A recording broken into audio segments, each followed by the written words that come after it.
Hey guys, and welcome back to this channel. In this video I'll be showing you guys how you can use AI models on CapCut.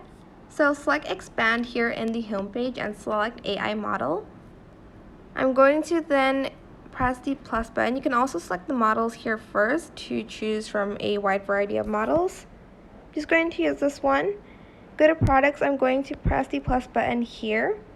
And I'm going to search for a product that I want the model to be wearing. For instance, this one.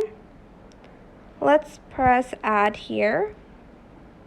I don't know if it's going to detect it as a top or a dress, to be honest. I'm going to select the outfit here. Go to poses and select the one you want. I'm just going to select this one right here. Then I'm going to select generate.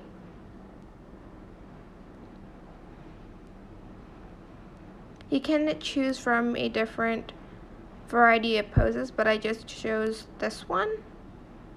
It will take a few minutes to generate, so just be patient. And I'm going to then press export. This is the final result. This one. Press export. And that is it. I hope this tutorial was helpful for you guys. Don't forget to like, comment, share. Also subscribe to this channel if you haven't done that already. If you have any more questions, just leave it in the comment section down below. I will try my best to answer them all for you guys, and if you found this video helpful, please click the thanks button above the description box down below. Thank you so much for watching. Bye!